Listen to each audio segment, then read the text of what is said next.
Maximum यहाँ भी वही होगा क्या कि साल्ट और बेस का अगर वो हो तो पी ओ एच मैक्सिमम क्या होगा, पी के बी के बराबर होगा। यहाँ भी नोट कर सकते हो आप, यानी मैक्सिमम बफरिंग कैपेसिटी।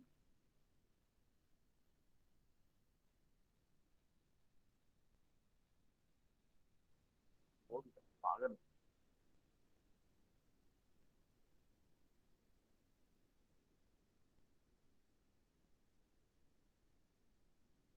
हो। देखो, अगर हम साल्ट की बात करते हैं तो यहाँ हम सबसे पहले देखेंगे टाइप ऑफ साल्ट। साल्ट के प्रकार कितने हैं। साल्ट आप जानते हो एसिड और बेस के रिएक्शन से बनता है। एसिड और बेस का जो रिएक्शन होता है उसको हम लोग न्यूट्रलाइजेशन रिएक्शन बोलते हैं, और न्यूट्रलाइजेशन से साल्ट और वाटर बनता है। ठीक है, तो यहाँ पर जब टाइप्स ऑफ साल्ट हम देखेंगे तो पहला हम लिखेंगे क्या, salt of strong acid and strong base. जैसे for example HCl strong acid है, NaOH स्ट्रॉन्ग बेस है, यानी ये स्ट्रॉन्ग एसिड और ये स्ट्रॉन्ग बेस।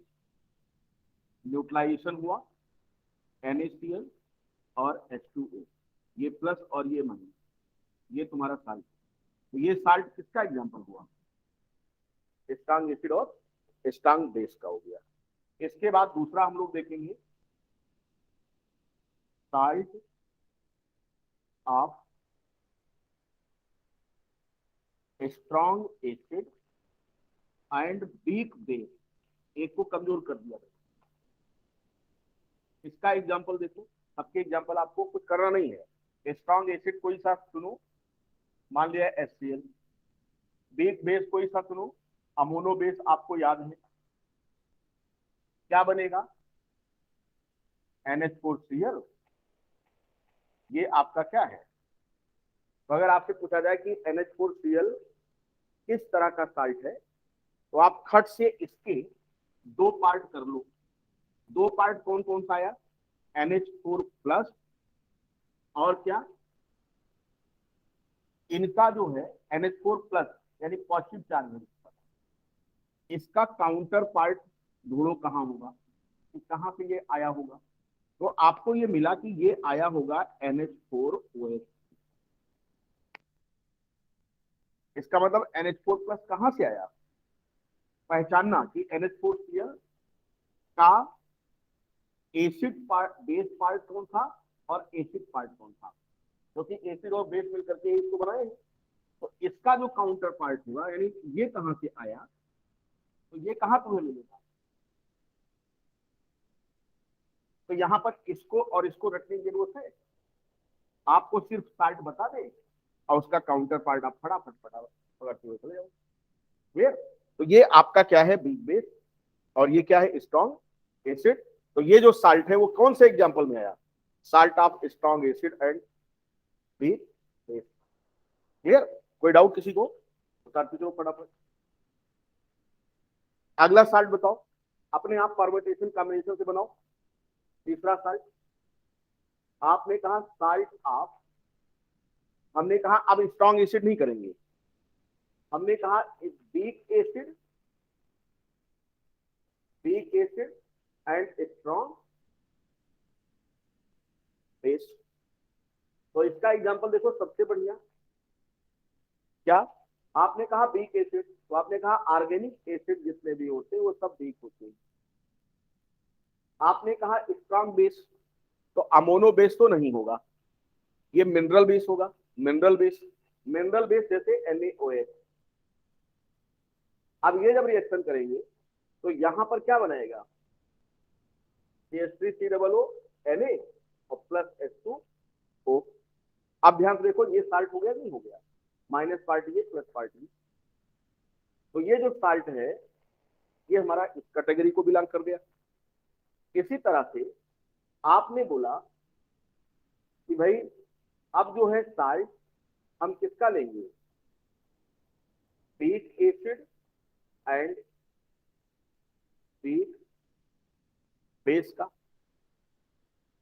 एसिड भी वीक और बेस भी वीक। तो वीक एसिड सबसे बढ़िया आपने पढ़ा CH3COOH, और वीक बेस अभी हम लोग पढ़ के आ रहे हैं NH4।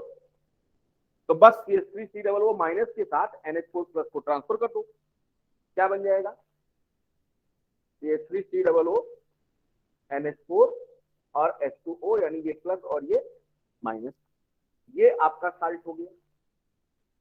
क्लियर। तो इसके अलावा क्या कोई साल्ट बन सकता है, स्ट्रॉन्ग एसिड स्ट्रॉन्ग बेस का हो गया, वीक एसिड वीक बेस का हो गया, वीक एसिड स्ट्रॉन्ग बेस का हो गया, स्ट्रॉन्ग एसिड वीक बेस का हो गया। इनके अलावा और कुछ नहीं होगा। तो साल्ट आपको रटना कहाँ है, कुछ नहीं, बस वीक कमजोर स्ट्रॉन्ग वीक ऐसे करते हुए चले जाओ, बनाते हुए चले जाओ।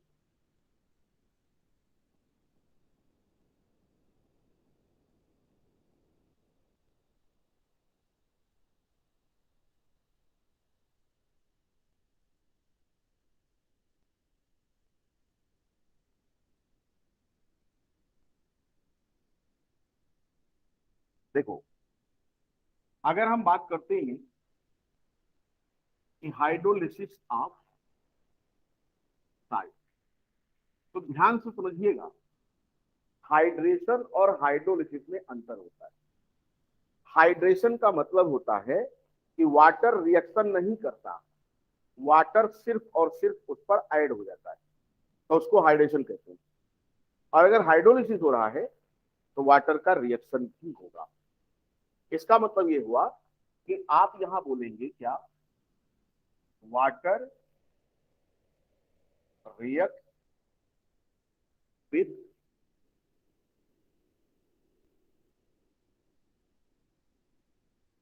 Counter part of salt, that means either it react with cation और एनायन और बोथ। ठीक। अब देखो, वाटर साल्ट के कैटाइनिक और एनाइनिक या दोनों से रिएक्ट कर सकता है। अगर ये आपका if cation is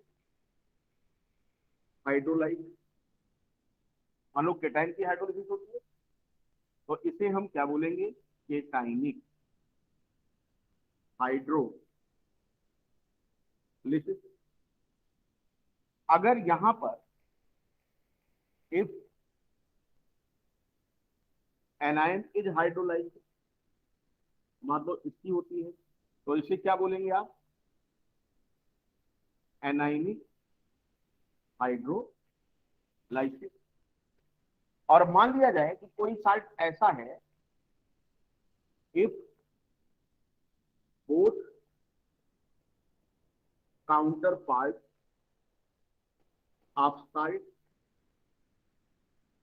get hydrolysed, then hydrolysis will be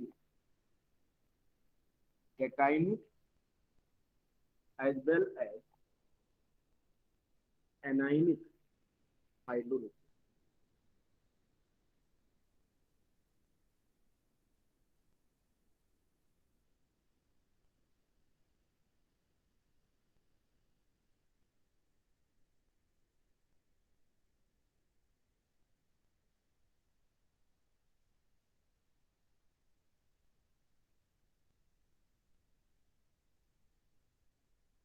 देखो,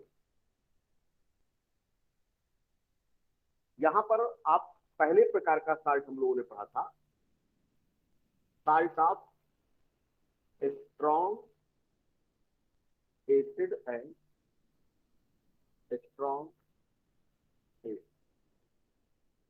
यहां ध्यान से देखो आप, अगर वो स्ट्रॉन्ग एसिड और स्ट्रॉन्ग बेस का साल्ट है, तो इसका जो सॉल्यूशन का पीएच होगा of solution at 25 degree Celsius always equal to 0। क्यों? क्योंकि स्ट्रॉन्ग एसिड और स्ट्रॉन्ग बेस का साल्ट है। जैसे NaCl, अगर ये सॉल्यूशन में रहेगा तो पीएच वही रहेगा जो वाटर का पीएच होता है। ठीक है, यानी आप कह सकते हो कि यहां पर आपका पीएच अगर 7 है तो आप कह सकते हो that mean solution will be neutral, यानी सॉल्यूशन न्यूट्रल होगा। ये दैट मीन है भैया, आप जान गए ना।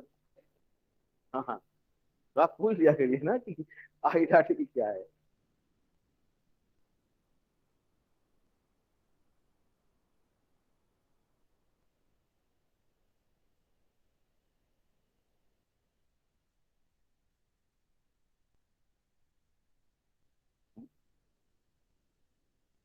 Cationic as well as anionic hydrolyse, इन दोनों नाम लिखा जाएगा ना फिर उसका, क्योंकि कैटायन और एनायन दोनों हाइड्रोलाइज हो रहा है। यहाँ लिख लो, if both counter part of salt get hydrolysed then hydrolysis will be cationic as well as anionic hydrolyse.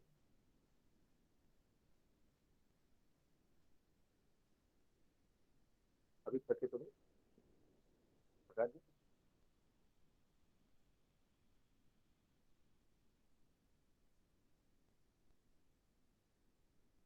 क्योंकि हम लोग तो कई घंटे चलने वाले हैं, लेकिन आपकी पावर न खत्म हो, क्योंकि हम 7-8 घंटे लगातार पढ़ा सकते हैं, लगातार बिना थके। हैं? चलिए, दूसरा हमने कहा हम किसकी हाइड्रोलिसिस देखना चाहते हैं? Salt of weak acid and strong base. इसका एग्जांपल अभी हमने आपको बताया कि H3COO ये होगा। अब ध्यान से देखो कि इसको हम कैटायनिक हाइड्रोलिसिस कहें या एनायनिक हाइड्रोलिसिस कहें, समझिएगा। जो आयन जो आयन स्ट्रांग होगा वही पानी से रिएक्शन करेगा, और जो आयन स्ट्रांग नहीं होगा वो पानी से रिएक्शन कर ही नहीं सकता। अब इसकी पहचान तुम कैसे करोगे? ये बहुत बढ़िया ट्रिक हम आपको बताने वाले। कैसे? आप चेक करो, जैसे आप पूछा गया कि CH3COO है, अगर इसको हम पानी में डालें, इस साल्ट को क्या करें? पानी में डालें, तो बताइए बताइए कि आपका इसमें कौन सा आयन पानी से रिएक्ट करेगा और कौन सा रिएक्ट नहीं करेगा, यानी कौन सी हाइड्रोलिसिस में माने, क्योंकि इसमें केटायन भी है और क्या है। हमने कहा आप कुछ मत करो, ये पता करो कि इसके दोनों काउंटर पार्ट कौन कौन है। आपने कहा इसका एक काउंटर पार्ट तो ये है, ठीक। दूसरा काउंटर पार्ट इसका कौन सा है? हमने कहा ये माइनस है, इसका मतलब माइनस जो रखता है वो कॉन्जुगेट बेस है। क्या है ये? Conjugate base. आप ये पता करो कि इसका कॉन्जुगेट एसिड कौन सा है। तो आप जानते हो, देखो समझो, कोई हड़बड़ाहट नहीं।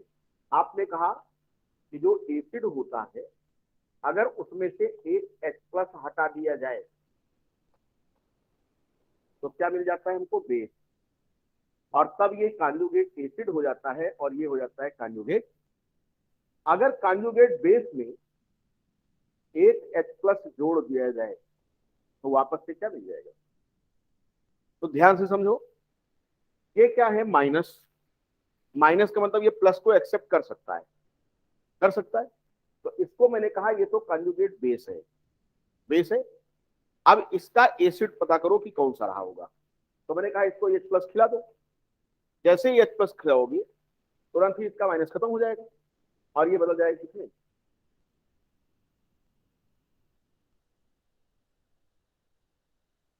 क्लियर? इतनी बात समझ में आई? आप देखो ये तुम्हारा क्या है? ये कंजुगेट एसिड है, क्योंकि पॉजिटिव वाला एसिड होता है मैक्सिमम। इसका पता करो कि कंजुगेट बेस क्या होगा, यानी कंजुगेट एसिड, इसका कंजुगेट बेस। अब तुम्हें इसमें क्या करना पड़ेगा? H+ नहीं देना है, OH माइनस से पता करिए इसका। तो ये तुम्हारा हो गया Na, ये NaOH है। यानी ये पार्ट हमारा कहां से आया है, Na, और ये वाला पार्ट कहां से आया है। इतनी बात सबको समझ में आ रही, मेरी बात पर ध्यान दीजिएगा। हमने कहा साल्ट तुम्हारा ये है, किसका साल्ट है, ये बीक एसिड और स्ट्रांग बेस का। कैसे पता किया, काउंटर पार्ट पूछ के। ये कहां से आया था, यहां से। इसका नाम क्या था, इसका नाम पूछो, तेरा नाम क्या है बसंती, बीक एसिड है। अगर ये बीक है एसिड तो इसका कॉन्जुगेट बेस क्या होगा, स्ट्रांग। कमजोर का स्ट्रांग, स्ट्रांग का कमजोर। ठीक, ये बताओ कैसा बेस था, क्यों, मिनरल बेस है, NaOH बहुत स्ट्रांग होता है, इसका पीएच 7 से ज्यादा होगा, स्ट्रांग बेस। तो इसका ये जो भाई है, ये कैसे होंगे, बीक एसिड, यानी बीक कह लो। अब हमने, ध्यान समझो, हमारा साल्ट ये था, इसके काउंटर पार्ट ये थे। ये काउंटर पार्ट, इनका मूल कहां था, इस एसिड में, और इनका मूल कहां था, मूल मतलब रूट कहां था, NaOH में। NaOH तुम्हारा स्ट्रांग था, एसिटिक एसिड तुम्हारी बीक थी, तो बीक के साथ कौन रहेगा, ये स्ट्रांग हुए, और ये स्ट्रांग के साथ ये क्या हो गए। अब ये दोनों पानी में कूद गए, क्या करने के लिए, पानी से रिएक्शन करने के लिए। पानी, पानी से रिएक्शन किसका होगा, जो स्ट्रांग होगा या जो वीक होगा, भाई जो मजबूत होगा वही ना रिएक्शन में पानी से जीतेगा। तो इसका मतलब ये हुआ कि जब इसको आप वाटर में डालोगे तो यहां पर जो इक्विलिब्रिया आएगी इस सॉल्यूशन में, उसमें आपका Na+ तो ऐसे का ऐसा ही बना, क्योंकि Na+ का कोई रिएक्शन हुआ ही नहीं। रिएक्शन करा कौन, और जब पनिया से रिएक्शन करे तो क्या बना लेंगे, CH3COOH, और प्लस क्या दे देगा, OH-। इतनी बात समझ में आ रही है। अब देखो, इसका मतलब इस साल्ट का कौन सा पार्ट पानी से रिएक्शन किया है, कौन सा पार्ट, CH3COO- वाला रिएक्शन किया है। यही पानी से रिएक्शन करके पानी का H+ ले लिया और OH- छोड़ दिया। क्यों रिएक्शन किया ये, क्योंकि ये स्ट्रॉन्ग था। Na+ क्यों नहीं रिएक्शन कर पाया, क्योंकि ये वीक था। तो इसका मतलब ये हाइड्रोलिसिस जो वीक साल्ट, वीक एसिड और स्ट्रॉन्ग बेस का है, इस हाइड्रोलिसिस का नाम क्या रखा जाए। ये हाइड्रोलिसिस जो रिएक्शन है, ये कैसा होगा, एनाइनिक हाइड्रो। क्या मैं सही बोल रहा हूं, तो आप साल्ट देख के पहचान जाओगे कि कौन सी हाइड्रोलिसिस है। कहां टेंशन है, बस इनके पेरेंट को तलाश लेना कि कहां से आवत है। अब ये सब तुम्हें एनसीईआरटी में लिखा नहीं मिलेगा, ठीक है। और ये जब तक ये नहीं पहचानोगे तब तक आप नहीं कर सकते हो कि कौन सा पार्ट हाइड्रोलाइज हो रहा है। अच्छा देख के बताओ, जो सॉल्यूशन मिला वो यही तो है, सॉल्यूशन तो यही है। सॉल्यूशन में CH3COOH क्या है, कमजोर एसिड। एसिड क्या है तुम्हारा, कमजोर। और अंदर सॉल्यूशन में क्या प्रोड्यूस हो रहा है, OH।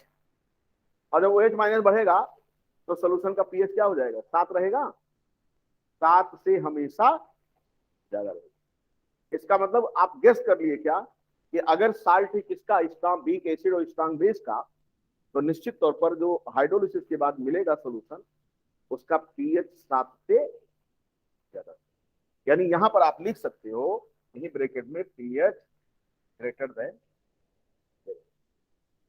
7 से ज्यादा हो जाएगा। इसका पीएच वगैरह निकालने का फार्मूला भी हम लोग देखते हैं, लेकिन वहां पर हम नहीं जाएंगे। हम डिग्री ऑफ हाइड्रोलिसिस केवल बता देंगे, क्योंकि वो आपके कोर्स के बियॉन्ड है। आपको सिर्फ क्या देखना है, वीक एसिड वीक बेस का, और उसका भी फार्मूला डेरिवेशन नहीं है, बस फार्मूला ध्यान रखना है कि कैसे करते हैं, और किसको कौन सी हाइड्रोलिसिस कहते हैं ये पहचानना आपका काम।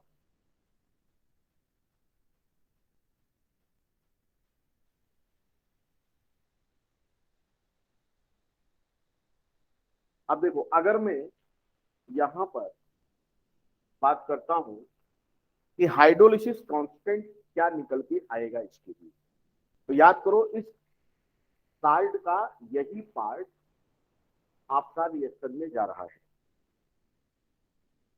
H2O। ये क्या होगा, एक्सेस। रिएक्टेंट साइड में जब वाटर होता तो एक्सेस का पानी बहुत ढेर सारा है, और ये इक्विलिब्रिया पे बना रहा है क्या,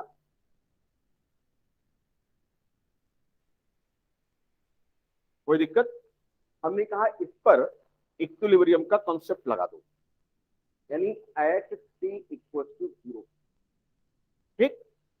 CH3COO माइनस का जो कंसंट्रेशन रहा होगा वो आपका मान लिया जाए कि C नॉट रहा हो। C नॉट का मतलब concentration of acetate ion at T equal to 0 पर, यानी जब अभी रिएक्शन नहीं हुआ है। ये एक्सेस है, कोई टेंशन आपको नहीं लेना है। हमने कहा उस समय ये क्या होंगे, क्यों, क्योंकि अभी तो हाइड्रोलिसिस हुई ही नहीं, रिएक्शन अभी शुरू हो रहा है।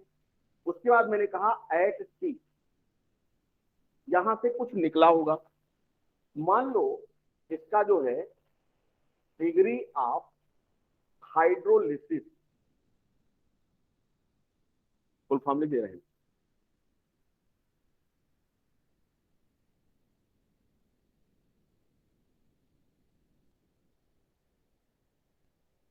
अगर ये स्मॉल एच हो, जैसे वहां अल्फा मानते थे, यहाँ एच मान लिया, small H. Degree of hydrolysis small H, इसका मतलब क्या हुआ कि अगर इसका इसका आप 1 मोल लेंगे तो उसमें से H मोल पानी से रिएक्शन करके चले जाएंगे, और अगर आपने इसका C0 मोल लिया, देखो 1 मोल से एसीटेट आयन का H मोल पानी से रिएक्शन किया, तो C0 मोल एसीटेट आयन का कितने रिएक्शन करेगा, C0H। तो ये बचेगा कितना, C0 पूरा था और इसमें से निकल गया क्या, C0H। बोलो फिर समझिए, डिग्री ऑफ हाइड्रोलिसिस का मतलब कि 1 मोल से कितने मोल डिसोसिएट हो जा रहे हैं, यानी जो COH होगा वो कैसा होता है, नंबर ऑफ मोल डिसो, या आप कह लो हाइड्रोलाइज्ड, और अपॉन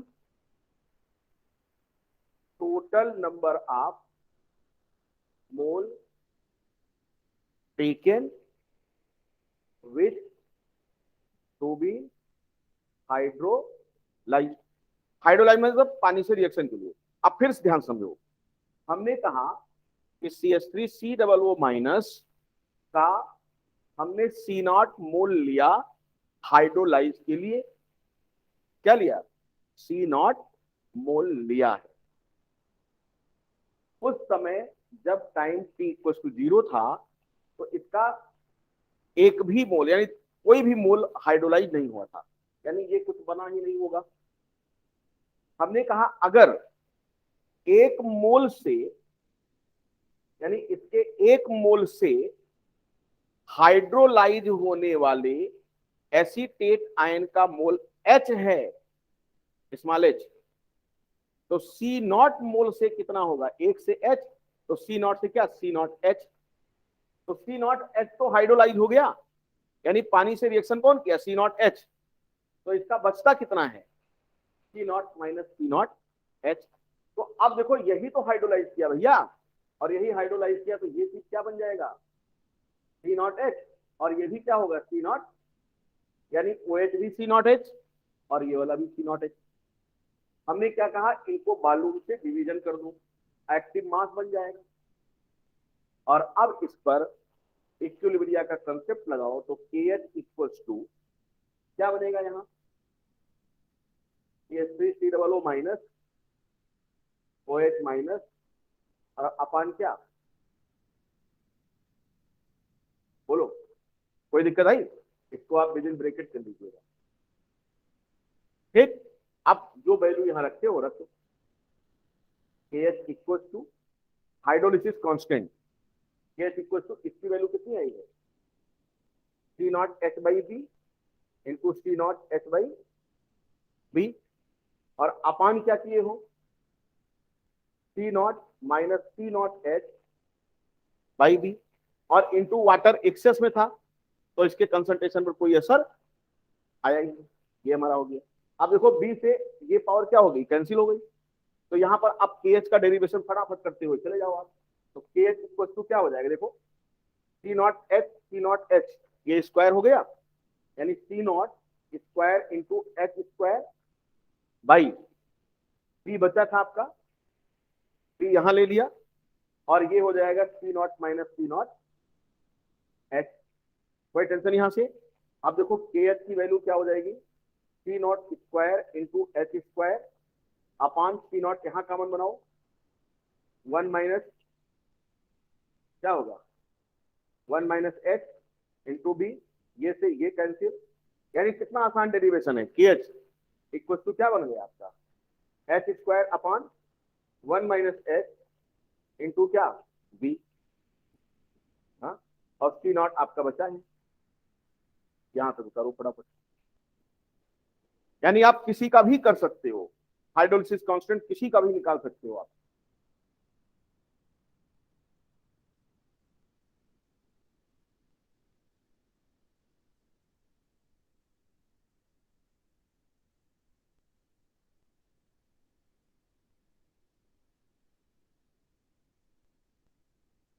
आज जितने लोग घर से क्लास कर रहे होंगे, कल जीबी भी तो खत्म हो जाएगा, आज ये हो जाएगी। हाँ, अब देखो आपका के एच यहां से ये आ गया, अब मैंने ये कहा कि let h very very less than one, यानी बहुत छोटा है, बहुत कम मोल इसके हाइड्रोलाइज हो रहे हैं, तो ऐसी कंडीशन में आप क्या लिख सकते हो, के एच इक्वल टू बोलो टी नॉट एच स्क्वायर अपान क्या जी, वन माइनस एच को मैंने एच लिख लिया, यानी वन माइनस एच को वन कर दिया, क्योंकि एच बहुत छोटा था, तो एक में से जैसे मान लो अभी रतन टाटा है और उनके बैंक से जाके हम 1 रुपया निकाल लाएं, और कह भैया तुम्हारे बैंक से 1 रुपया हम निकाल लें, बैलेंस चेक कर लो कितना कम हुआ, तो क्या उनको असर पड़ेगा कोई, क्यों, क्योंकि 1 रुपया उनके लिए क्या है, बहुत छोटी अमाउंट है। अब मान लीजिए हमारे बैंक में 10 रुपया हो और आप जाओ 1 रुपया ले आओ, तब क्या होगा, हमारा तो हार्ट बीट बढ़ जाएगा कि साहब 10 रुपया था उसमें से पैसा, वही यहाँ पर है। तो इसका मतलब क्रॉस मल्टीप्लाई करो, h into b t naught into H square, t naught क्या है, इनिशियल कंसंट्रेशन ऑफ साल्ट, तो ये आपका क्या हो गया, एच स्क्वायर इक्वल टू बोलो के एच इंटू बी बाई क्या बोलो टी नॉट, बी क्या है बालू, अब देखो एच इक्वल टू क्या हो जाएगा, अंडर रूट के एच इंटू बी अपन क्या, ये हाइड्रोलिसिस कांस्टेंट, मतलब डिग्री ऑफ हाइड्रोलिसिस। अब आपको ऐसे ही सबका करना होता है, एक मैंने करके दिखाया, डेरिवेशन आपके कोर्स में नहीं है।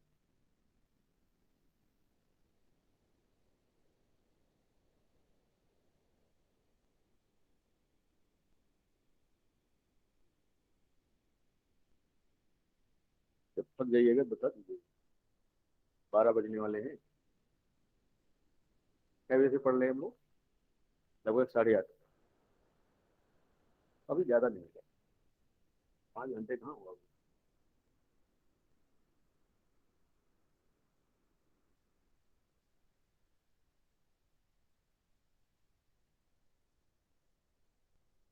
कितने लोगों का जीवी खत्म हो गया,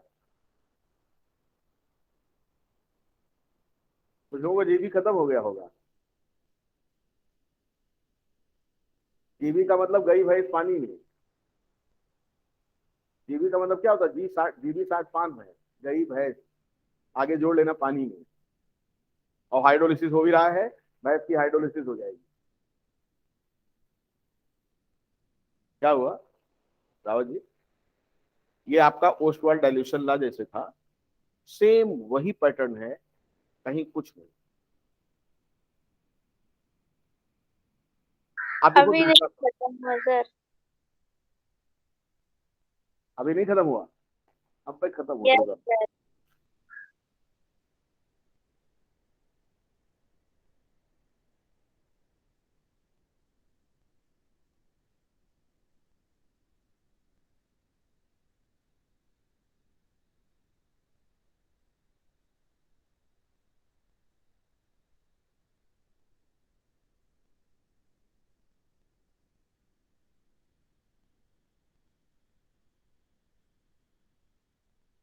चलो देखिए, दूसरा साल्ट हमने लिया। अब आप खुद बताएंगे कि इसका जो है कैटाइनिक होगा या एनाइनिक होगा, खुद चेक करिए, यानी आओ करके देखेंगे, यानी हमारा विश्वास मत करिए आप। देखिए अब साल्ट है आपका weak, base and strong acid. आपने कहा साहब इसका बढ़िया एग्जांपल है आपका NH4Cl। क्यों? देखो, आपने कहा कि साहब इसको जब हम वाटर में डालेंगे तो कौन सा पार्ट रिएक्शन करेगा, हम इसका पहले पता लगाएंगे, आओ करके देखें।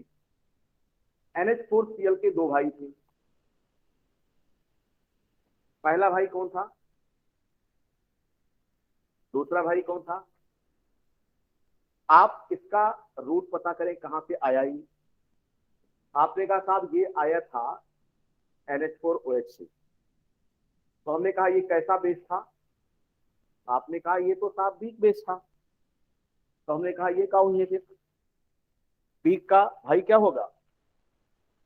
क्योंकि भगवान ने व्यवस्था ऐसी बना रखी है कि अगर कोई पार्ट आपका वीक है तो अगला पार्ट क्या हो जाएगा? स्ट्रांग। ठीक, ये इसका भाई पता करो, इसका रूट कहाँ है, क्या है ये? तो ये क्या हुई है, बात बन गई। इसका मतलब NH4Cl में कौन सा पार्ट स्ट्रांग हुआ, और जो स्ट्रांग हुआ पानी से वही लड़ेगा, वही आपका लड़ेगा। तो आप बस, आपका ये एक आंसर हमारा मिल गया। क्या? ये आपका हो गया कौन सा, केटाइनिक हाइड्रोलिसिस। कोई टेंशन आपको? केटाइनिक हाइड्रोलिसिस। हमने कहा आप कुछ मत करिए, सब उसी तरह कर रहिए। NH4+ पानी से रिएक्शन करेगा, क्या बनाएगा? NH4OH। क्या बनाएगा? H+। क्या बनाएगा? Cl- महोदय रिएक्शन नहीं की, वो वैसे रहेगी। ये आपका रिजल्टेंट सोल्यूशन। इस साल्ट की हाइड्रोलिसिस पर ये सोल्यूशन मिला। आप गेस करो इसका पीएच क्या होगा? H+ less than. देखो क्वेश्चन कितनी जल्दी जल्दी सॉल्व हो रहा है। यानी अगर साल्ट आपके वीक बेस और स्ट्रॉन्ग एसिड का हुआ तो पीएच का जो एक्सपेक्टेशन है हमारा वो 7 से कम का, यानी 7 से कम हो जाएगा।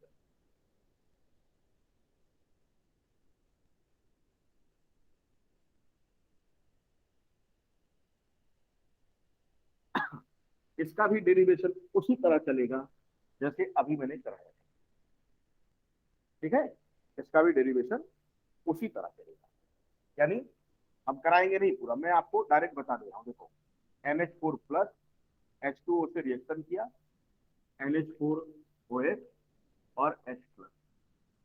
आपने कहा T=0 पर ये C0, ये एक्सेस है कोई बात नहीं, ये 0 0। आपने कहा T पर यहाँ से कितना हटेगा, अगर C0 मोल है तो यहाँ से C0H हटेगा। H क्या है? Degree of hydrolysis. तो ये क्या होगा? C0H। ये क्या होगा? आपने कहा इसको V से डिवीजन करो, डिवीजन हो गया। आपको अब मिल जाएगा KH इसका भी। क्या मिल जाएगा याद करो? C0H² बाई क्या, यही मिलेगा। और यहां भी H आपका क्या मिलेगा? KH × B by C0। कोई टेंशन? देखे हो?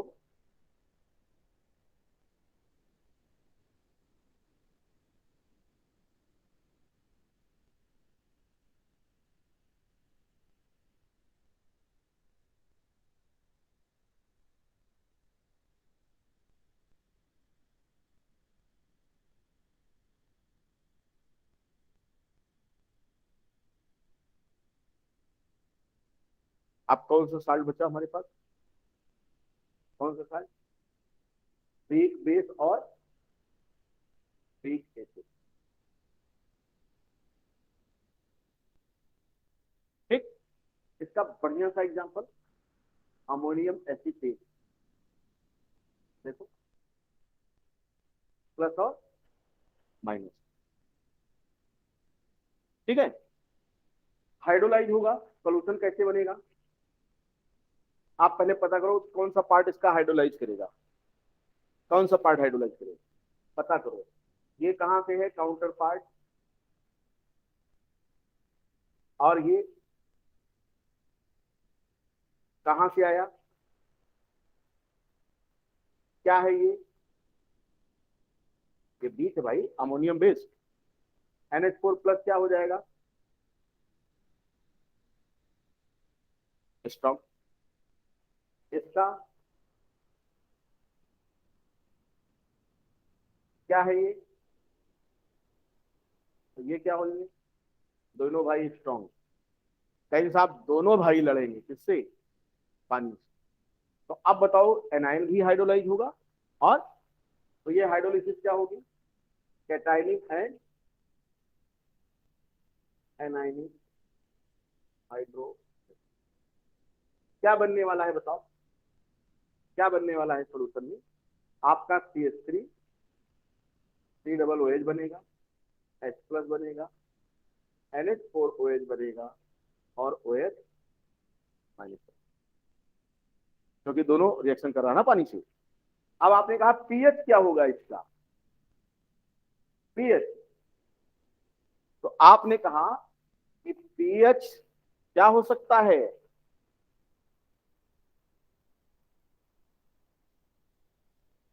दोनों चांस हो सकता है। तो एनसीईआरटी ने कहा इसके लिए मैं एक फार्मूला बनाता हूं। वो फार्मूला क्या था, क्या होगा बताओ? पीएच इक्वल टू क्या फार्मूला है?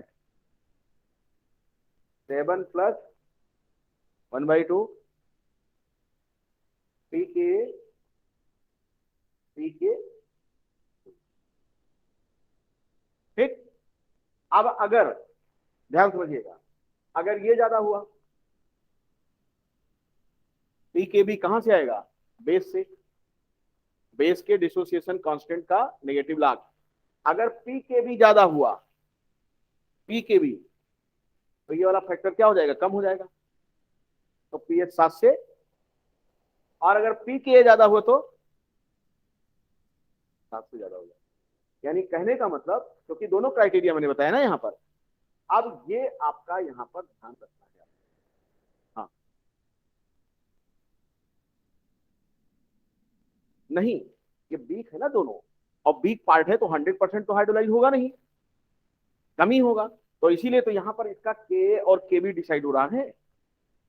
तो वो एसिड का डिसोसिएशन कांस्टेंट कितना है, या बेस का डिसोसिएशन कांस्टेंट कितना है, ये दोनों बताएगा उसके लिए, और तब आप यहां से करेंगे। अब अगर ये दोनों बराबर हो गए, ध्यान समझो, अगर पी के और पी के बी दोनों बराबर हो जाए तो स्टेबल हो जाएगा। और अगर, यानी हमने कहा कि अगर पी के ए इक्वल टू पी के बी, तो क्या होगा? पीएच, देन पीएच आपका 7 हो जाएगा। यानी कैसा रहेगा ये? न्यूट्रल, यानी स्ट्रॉन्ग जैसा काम करने लगेगा, NaCl की तरह। और अगर पी के ए लेस देन पी के बी, यानी ऐसा बेस का काउंटर पार्ट आया है जिसका पीकेबी क्या है? ज्यादा है, तो ऐसे में क्या होगा? पीएच, हाँ, लेस देन 7। सोल्यूशन कैसा रहेगा? एसिडिक, एसिडिक हो जाएगा। और अगर मैंने कहा कि पी के ग्रेटर देन पी के बी, आप पीएच बताओ क्या होगा, यानी कैसा हो जाएगा? तो ये तो डिपेंड करेगा कि जो इसके काउंटर पार्ट हैं, इनका जो एसिड और बेस था उसका पीके और पीकेबी कितना कितना था। कितना बढ़िया, देखिए आगे नहीं आ गया। और यही फार्मूला आपको ध्यान रखना है।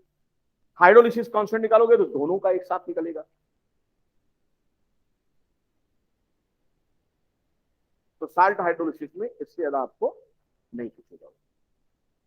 दूसरी चीज, कब केस साल्ट हाइड्रोलिसिस होगा और कब कब केस बफर हो जाएगा, यहां पर अक्सर आपसे गलतियां हो जाती, क्योंकि ये साल्ट हाइड्रोलिसिस और बफर दोनों एक ही जैसा दिखता है हमारा,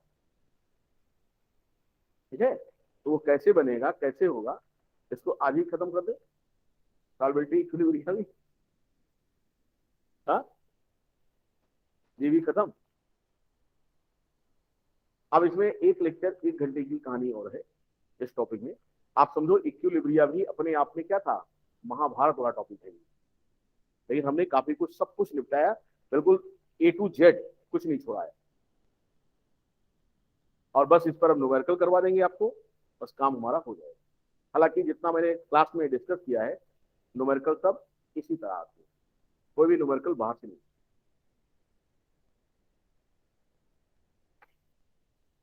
ऑनलाइन वालों को क्या कहते हैं,